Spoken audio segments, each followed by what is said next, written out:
your first class of operating system. So, in this class, firstly I want to introduce what is operating system.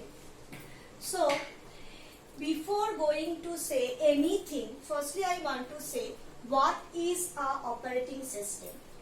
This operating system is basically a software.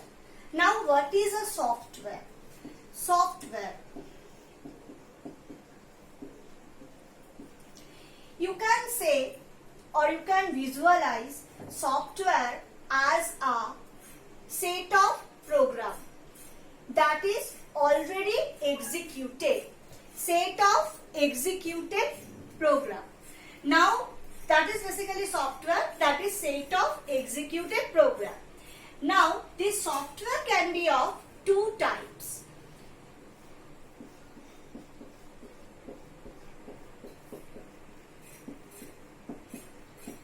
Application software and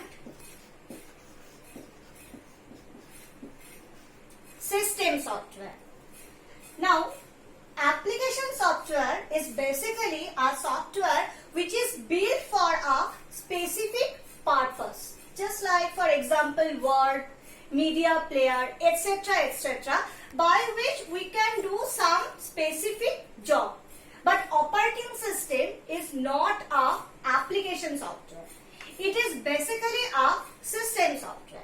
Now, what is system software? The main functionality of the system software is what? It will drive hardware. It is basically make ease to use hardware. So, now we know what is operating system. Operating system is basically a system software. Now, here you can see I have written that operating system act as an interface. Interface between user and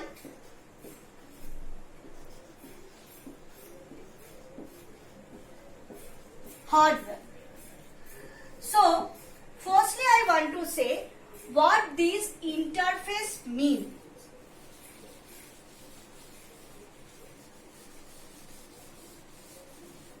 Now, suppose we have user, that is basically us, user, and we have some hardware. So, users are going to use this hardware. Hardware means what? Hardware means some resources like CPU, printer,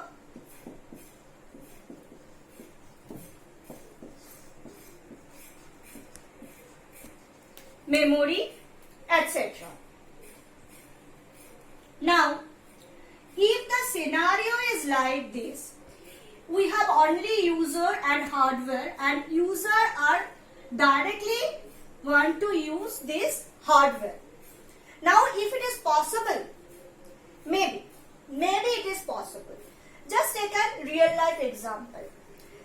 If we want to use fan, we need to switch on fan. So, we have a switch. Now, if the switch is not there, then we can on the fan. Yes, we can. We can on the fan. Obviously, there are some electrical wire. If we make a connection between that electrical wire, then the fan can be moved. But we should have the proper knowledge that which wire is connected with which wire. That is the thing. So, here also the same thing arises. If the user wants to directly use this CPU or printer or memory, user have to directly interact with this CPU. It is possible. But there are some specific language or there are some specific program that user must have to know. That user must have to know how to access CPU, what are the specific language in which the CPU is going to interact, And how the CPU can be used. Firstly, user have to access the CPU, for which user need to write a piece of code, and after that user may need to make use of CPU. Obviously, user wants to access the CPU for some use only, because user wants to use that CPU, so they have some specific purpose. So then again user have to program the CPU for that specific purpose. It is not possible for every user. If this is the only scenario, then only the expert can use the CPU, or only the expert can use the computer. But that is not the desired thing. For this reason, there is a interface or intermediary kind of thing. That is basically operating system. Now what is this? Basically, operating system make the environment in which user can interact with the hardware. Whatever instructions come from the user, operating system convert that instruction in such a way that it can interact with the CPU. It is actually act as a intermediary things. So in this way, basically operating system can act as a interface between the user and the hardware. Basically, it creates an environment in which user can use the hardware. And not only user, if we want to run software in a computer system, then also the software, for running the software, it requires some hardware resources. Now, for then also operating system act as a intermediary. So basically, operating system is that without which the user can use, but it is a very much tough thing. It is only for the experts. It is not for the common people than the computer system. Only very few number of persons then can use the computer system. So basically we can see user is going to interact, user or software is going to interact with this operating system, and whatever instructions come from the user or software, operating system is going to pass that instruction to the hardware. That is basically the scenario, and for this reason we are going to say operating system is an interface. And for another example, we can say another example, operating system is basically create the environment, just like the government. Government is going to create the environment of our country, and in that environment all other systems like the electricity systems, like the police, the law system, all other systems, the financial systems, all the systems will act according to the governance of the government. Government is not directly do anything. Government is just create the interface, the environment, and operating system is basically just like the government. Okay. So now I am going to discuss about different functionalities of the operating system.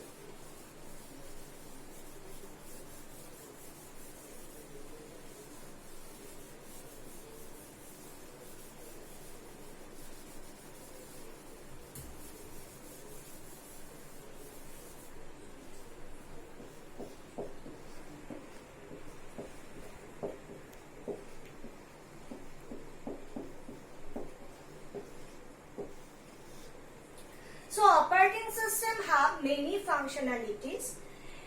The first thing, the most important functionality of the operating system is what? It is a resource manager or resource allocator. So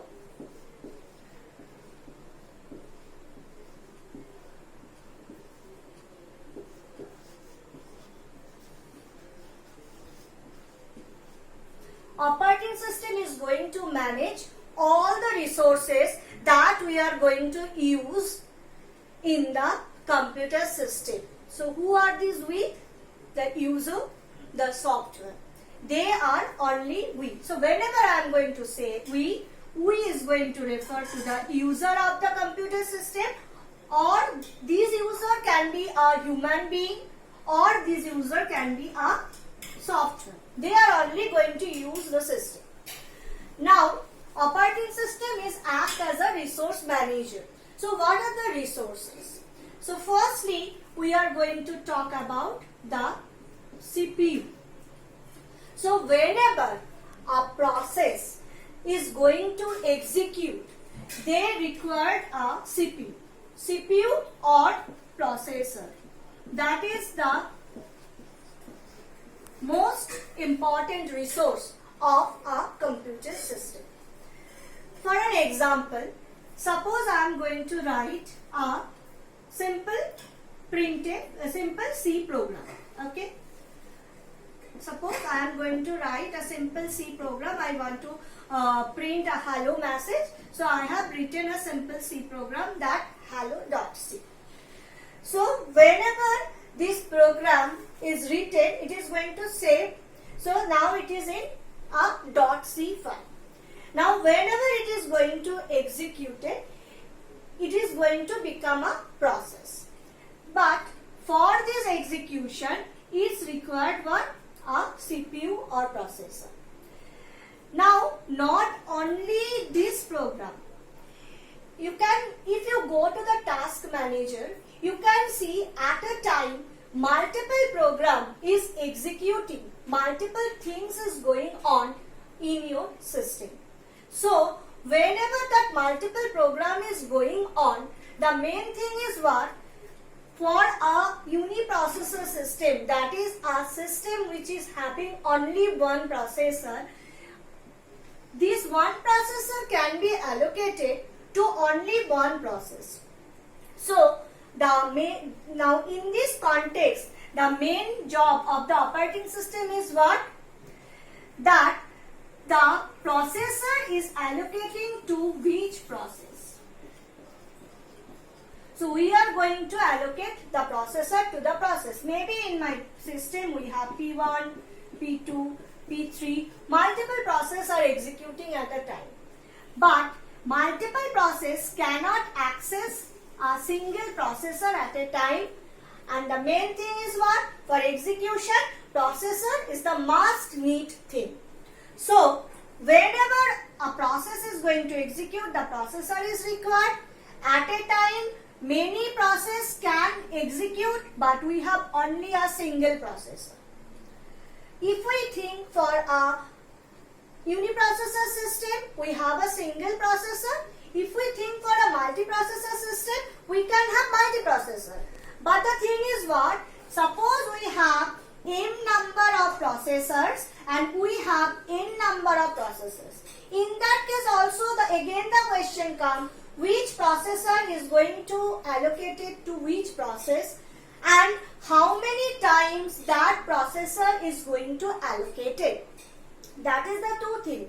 First thing is which processor is going to allocate it to which process. Which processor is going to allocate it to which process, that is the question for a multiprocessor system. If we think for a uniprocessor system, a single processor is there. So now the question is what? Which process is going to have that processors? Which process? If P1 or P2 or P3, only one process can have it. That is the first thing. Now the second question is what? For what is the amount of time for which this processor is allocated to that particular process? So these are the two questions, and operating system is there for answering these questions. Basically, operating system is going to answer, operating system is going to choose the process. Suppose operating system can choose P1 or P2 or P3, and then operating system is going to decide which process is going to allocate for how many times. This is basically called scheduling.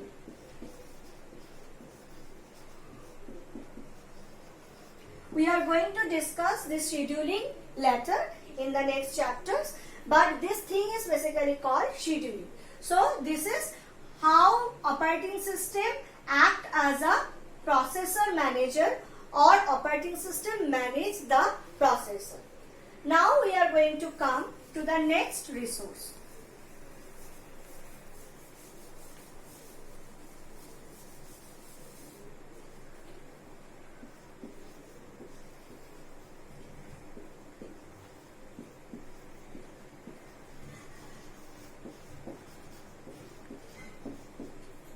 Memory management. Now, when here in this memory, I am basically concentrating on the primary memory. Why? Because when the process is in execution, it must be loaded in the primary memory. Now, suppose the previous example, suppose I have written a program hello.c. Now, after when it is start its execution, it is going to convert it into a OBJ file, object file. It is going to create an object, and now the object is going to be loaded in the primary memory, because it is a must thing that if a process is in execution, it must be loaded in the primary memory. But the problem is what? The problem is the size of the primary memory is very much limited. Every program cannot be loaded in the primary memory at the same time. So again the manager come. The manager have to manage that which process is going to be loaded in the primary memory and for how much amount of time. And whenever, suppose there is a process P1 that is going to be loaded in the primary memory, but the memory is full at that time. So obviously there must be some other process, suppose P2, that should be swapped out from the primary memory, and P1 should be swapped in the primary memory. So the total thing is going to be managed by the operating system, the resource manager. The operating system is going to decide that which process is going to be loaded in the primary memory. For doing that, operating system maybe have to select some another process which is going to be swapped out from the primary memory. And the operating system again need to decide that for how much time P1 is going to be in the primary memory, or when P1 is also going to be swapped out. The swap in and swap out, that is the thing the operating system have to do for manage the memory, because the memory size is limited. So this is basically the another important thing that the operating system is going to do, that is what? The memory management. Now come to the next point.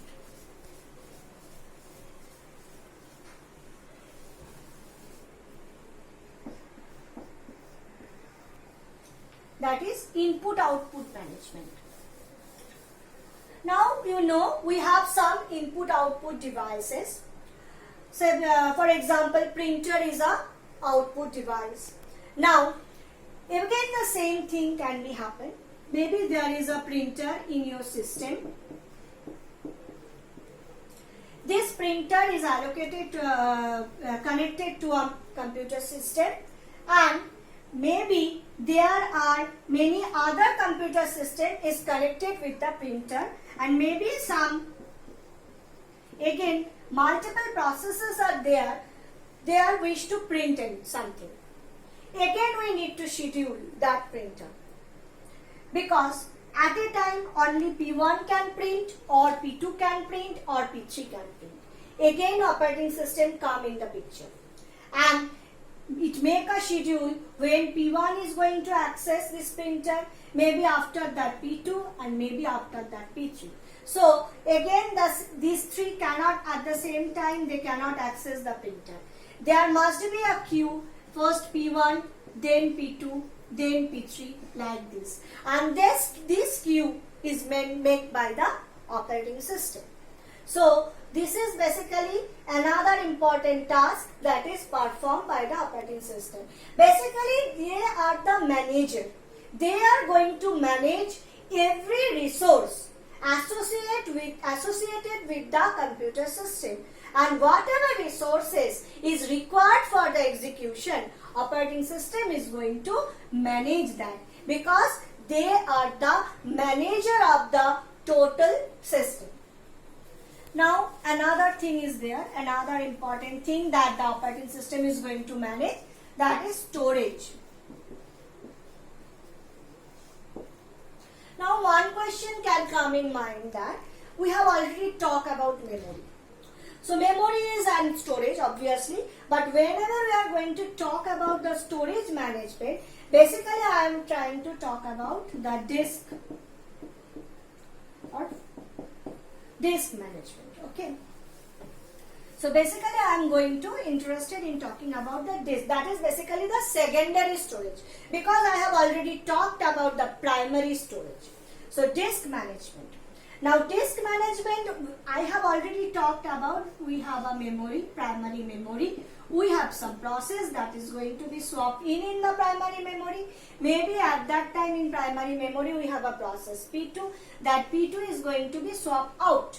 But where it is going to? We cannot just throw away P2, because it may be required after some time. So we need to store somewhere P2. Na? So P2 is going to store in the secondary storage. Now obviously the secondary storage also need to be managed, because again there is a space allocated to the secondary storage, and there are some processes are there. Obviously some space is dedicated to a particular process. So there are again we have things to manage. So who are going to manage all these things? Obviously operating system. So whatever required for a system for execution, that is going to be managed by the operating system. So for this reason it is act as a resource manager. Now apart from that, we have other several tasks, many other functionalities of operating system. There is another important functionality, that is protection.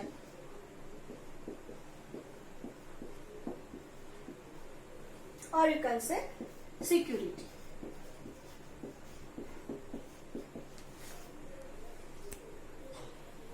Another important functionality of operating system is protection or security. Now we have already talked, at a time, if you are go to the task manager, you can see at a time multiple processes going on. Suppose you have a process P1. This is basically a word program is going on. It is typing something. There is another process P2, which is basically a video, audio is playing in the background. You are just listening to the music and the typing is going on. In the background, another process is again going on, that is maybe the spelling checking is going on. So these are the tasks, multiple tasks is going in the background, and the system is executing. But the thing is what? All these processes have their separate resources. All these processes have their separate resources. This P1 have a separate storage, P2 have a separate storage, P3 have a separate storage area dedicated to them. And obviously their processor time is already dedicated to them. So we need to take care that any other process should not interfere in any other processes workspace, in other processes storage, in other processes resources. Then only the error is going to be occur. So that is the things should be taken care in protection. And another also very important thing, obviously they are the user of these different processes. And if the user don't have permission to access a process, the user should not access that process, should not able to access that process. So these are the things we need to take care. And obviously operating system is there for us. On behalf of us, operating system is going to take care of these things. Operating system is going to take care that only the authenticated user can access a process, and not only the authenticated user. Authenticated user, maybe the user is authenticated for only read, or maybe the user is authenticated for write also, or maybe the user is authenticated for the execution. So these are the types of authentication they have. So obviously the user which have the proper authentication on a particular process P1, they can only access that process in that particular authentication mode. And operating system is going to take care about that. Now that P1 process, some resources are dedicated to that P1 process. Operating system is going to take care that P1 process can only use that resources is available with that already allocated resources. P1 process is not going to access the resources which is already allocated to P2 or P3. So these are the things come in this protection and security category. Operating system is going to take care about that. So these are the functionalities. We have many other functionalities of operating system. I have discussed in brief only. We have separate chapters for all these. We have separate chapters for protection security. We have separate chapters for process scheduling. We have separate chapters for memory, storage, I/O scheduling. So all for these we have separate chapters. Only this is in the introductory class I have discussed only in brief what are the functionalities of the operating system. Now I am going to discuss another very important topic.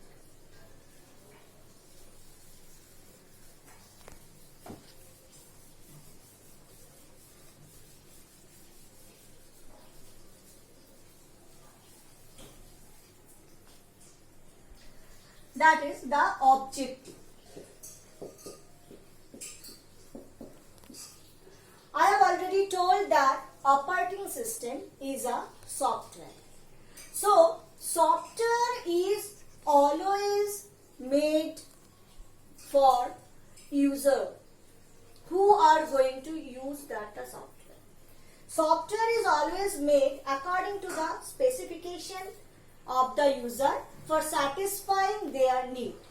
So operating system is also going to satisfy user's requirement, user's objective. There are two very common objective and very important objective for operating system. One is efficiency.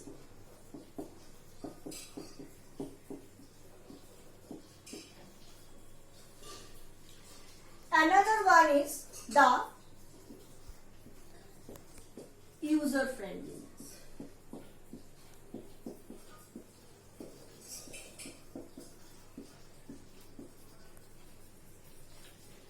So efficiency.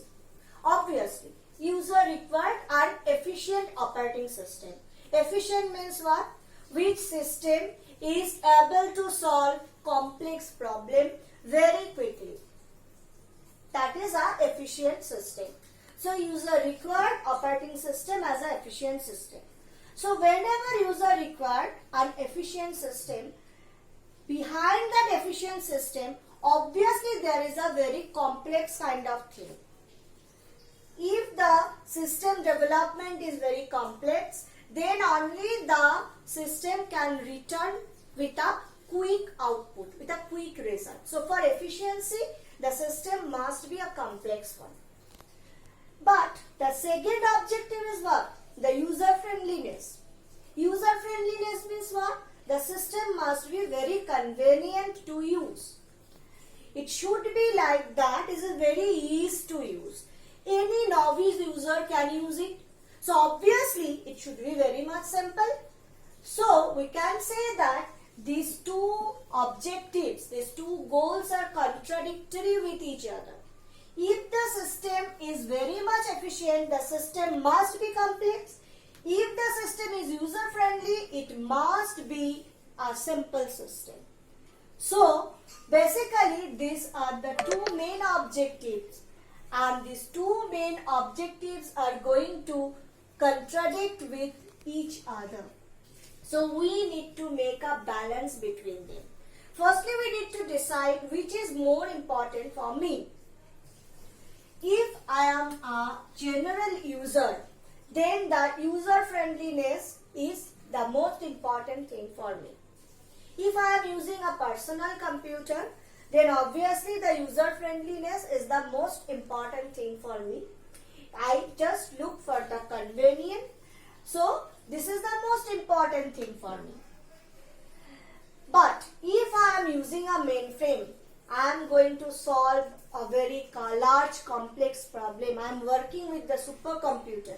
Then user friendliness is not much required for me, because I am ready to deal with the complex things. I require efficiency. So that is depends on the type of the user who is going to use the system. If the user wish to solve the complex problem, the user is wants to work with the mainframe, user is want to work with the supercomputer, then efficiency is the most important thing.